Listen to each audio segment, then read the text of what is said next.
नमस्कार मित्रों, माघ मास का पवित्र महीना चल रहा है। तो माघ मास 23वां अध्याय आपसे आज हम शेयर करने वाले हैं। 23वां अध्याय इस प्रकार है।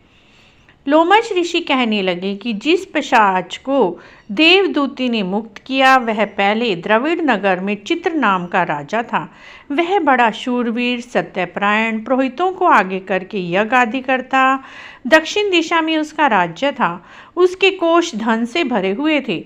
उसके पास बहुत से हाथी, घोड़े, रथ थे। वह अत्यंत शोभा को प्राप्त था। बहुत सी स्त्रियों से क्रीड़ा करता। अनेक यज्ञ उसने किए। वह नित्य अतिथियों की पूजा करता। शस्त्र विद्या में निपुण था। ब्रह्मा, विष्णु, महेश, सूर्य की पूजा सदैव किया करता था। वह जंगल में भी स्त्रियों से घिरा रहता। एक बार वह पाखंडियों के मंदिर में गया और वेदहीन भस्म लगाए महात्मा बने हुए पाखंडियों से उस राजा की बातचीत हुई। पाखंडियों ने कहा कि हे राजन, शैव धर्म की महिमा सुनो। इस धर्म के प्रभाव से मनुष्य पाप काट कर मुक्त हो जाता है। सब वर्णों में शैव मत ही मुक्त देने वाला है। शिव की आज्ञा के बिना दान, यज्ञ और तप कुछ नहीं बनता। शिव का सेवक होकर भस्म धारण करके जटा रख के ही मनुष्य मुक्त हो सकता है। जटा धारण करने, भस्म लगाने से ही मनुष्य शिव के समान है। इसके बराबर कोई पुण्य नहीं है। जटा भस्म धारण किए हुए सभी योगी शिव के सदृश होते हैं।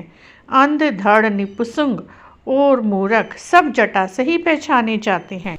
विश्वामित्र क्षत्रिय होकर तप से ब्राह्मण हो गए। वाल्मीकि चोर होकर उत्तम ब्राह्मण हो गए। अतएव शिव पूजन में किसी बात का विचार नहीं है। तप से ही ब्रह्म तत्व प्राप्त होता है, जन्म से नहीं। इस कारण शैव का दर्शन उत्तम है। शिव के सिवा दूसरे देवता का पूजन ना करें। शिव तपस्वी को विष्णु का त्याग करना चाहिए। विष्णु की मूर्ति का पूजन नहीं करना चाहिए। विष्णु के दर्शन से शिव का द्रोह उत्पन्न होता है और शिव के द्रोह से नरक मिलता है। इसी से भवसागर पार होने के लिए विष्णु का नाम भी नहीं लेना चाहिए। शिव भक्त निशंक होकर ही शिव से प्रेम करता है। वह कैलाश में वास करता है, इसमें कोई संदेह नहीं। इस धर्म का पालन करने वाला कभी नाश नहीं होता। इस पाखंडी के ऐसे वचन सुनकर राजा ने मुंह में आकर उनका धर्म ग्रहण कर लिया और वेद धर्म को त्याग दिया। वह श्रुति, स्मृति और ब्राह्मणों की निंदा करने लगा। उसने अपने घर के अग्नि होम को बुझा दिया और धर्म के कार्य बंद कर दिए। विष्णु की निंदा और वैष्णव से द्वेष करने लगा। बोला, कहाँ है विष्णु? कहाँ देखा है? कहाँ रहता है? किसने देखा है? जो लोग नारायण का भजन करते हैं उनको दुख मिलता है। पाखंडियों का मत ग्रहण कर राजा वेद, वैदिक धर्म, व्रत, दान और दानियों को नहीं मानता था। अन्याय से दंड देता। वह कामी राजा सदा स्त्रियों के समूह से घिरा रहता, क्रोध से भरा रहता, गुरु और पुरोहितों के वचन को नहीं मानता। पाखंडियों पर विश्वास करता हुआ उसको गांव, हाथी, घोड़े, स्वर्ण आदि देता। उनके सब कार्य करता, भस्म धारण करता, मस्तक पर जटा रखता।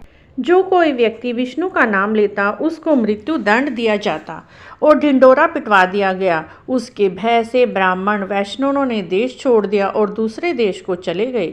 सारे देशवासी केवल नदी के जल से जीते थे। जीविका से दुखी होकर वृक्ष आदि नहीं लगाते थे, ना ही खेती बाड़ी करते। प्रजा अन्न के अभाव में गला सड़ा अनाज खा लेती थी। आचार, विचार, अग्नि क्रिया सब को छोड़कर काल रूप की तरह वह राजा शासन करता। कुछ काल पश्चात उस राजा की मृत्यु हो गई और वैदिक रीति से उसकी क्रिया भी नहीं हुई। जब यमदूत उसे लेकर गए तो उसे बहुत दुख उठाने पड़े।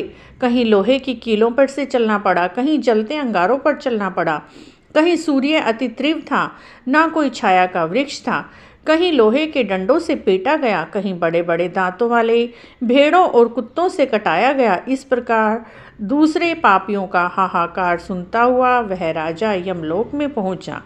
इस प्रकार मित्रों, माघ मास अध्याय 23वां खत्म होता है। कल आपको 24वां अध्याय सुनाएंगे। राधे राधे मित्रों।